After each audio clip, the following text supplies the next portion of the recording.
जय हिंद। आप सभी को यूपी होमगार्ड के रिलेटेड जो आपके main points and main confusion जो इस टाइम पर एंड जो आप सवाल पूछना चाहते हैं वो आपको मैं उसका आइडिया दे देता हूं।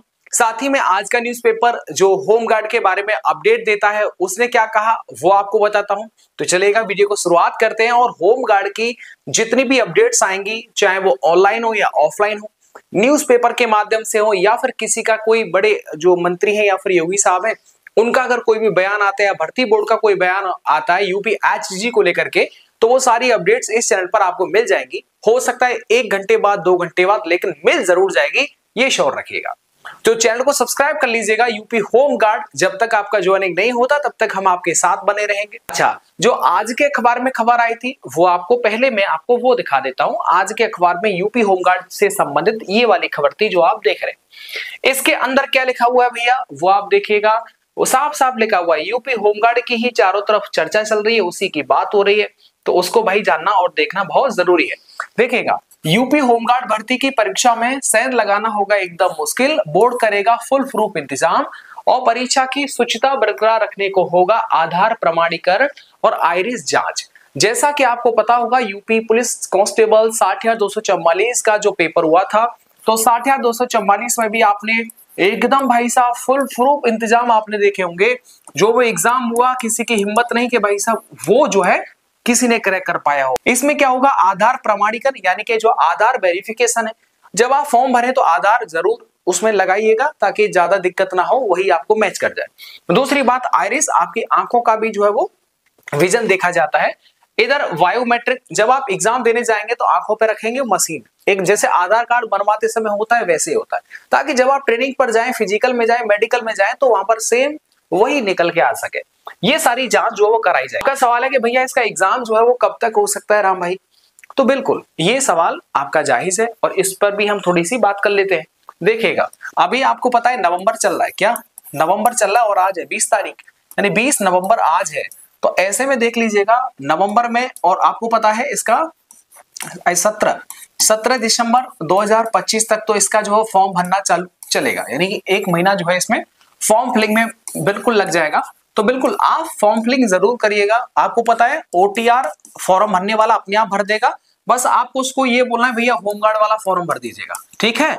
सिर्फ ये बोलना है होमगार्ड वाला फॉर्म भर दीजिएगा। ओटीआर बहुत विद्यार्थी ऐसे हैं जिनके कमेंट देखे, भाई हमारे समझ में नहीं आ रहा राम भाई थोड़ा बताइएगा, तो मैंने आपको बता दिया, तो आपको इसकी चिंता नहीं करनी है। दूसरी बात, अब 1 महीना तो इसमें हो गया, दिसंबर तो इसी में निकल गया। अब मेरे साथी इसमें 2 चीज है, देखिएगा आपको पता है कि यूपीएसआई का भी जो है एग्जाम जो है वो अवेटिंग में चल रहा है।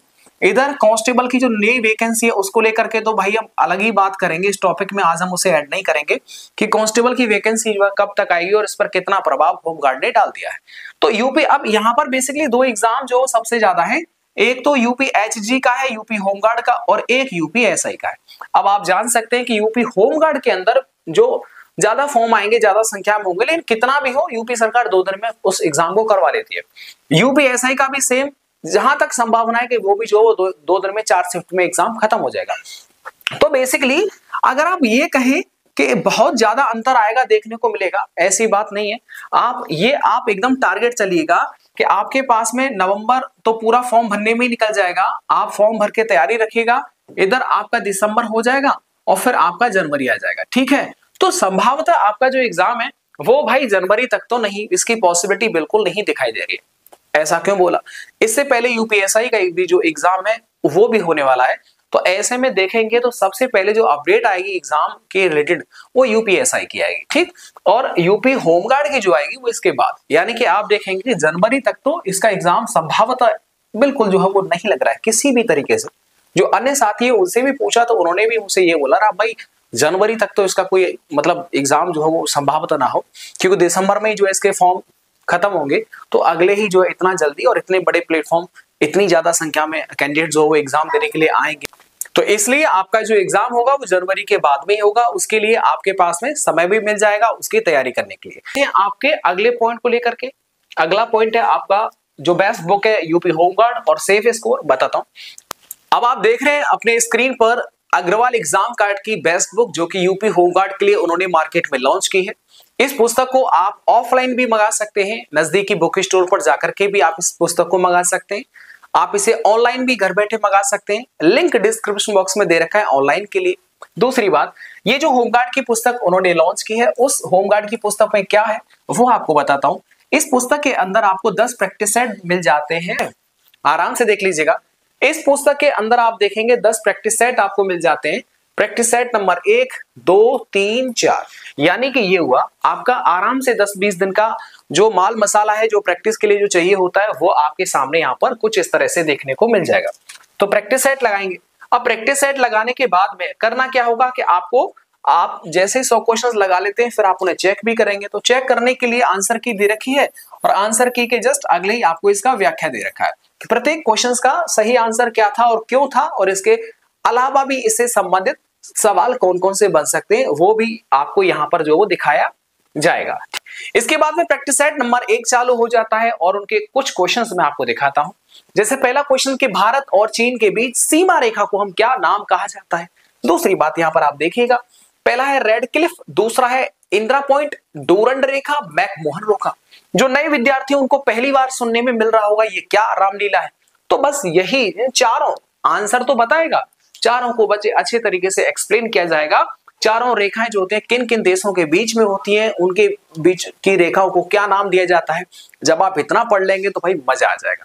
तो इसी तरीके से आपको जो पूरा का पूरा प्रैक्टिस सेट है वो आपको देखने को मिल जाता है। साथ ही लिंक डिस्क्रिप्शन बॉक्स में दे रखा है, आप जाइए एंड अग्रवाल एग्जाम कार्ड की जो होम कार्ड की बुक है उसे आप जरूर बाय करें। अब इसके बाद में आपका अगला सवाल है कि भैया सेफ स्कोर क्या रह सकता है इस वैकेंसी का, क्योंकि इतनी बड़ी जो है वो वैकेंसी है, तो ऐसे में क्या इसको जो इसका सेफ स्कोर है वो रह सकता है। तो बिल्कुल इस पर भी हम बात करते हैं। बिल्कुल देखिएगा, प्रैक्टिस के लिए आपको अग्रवाल एग्जाम कार्ड की जो बुक मैंने बताई है वो आप जरूर रख लेना, ठीक है।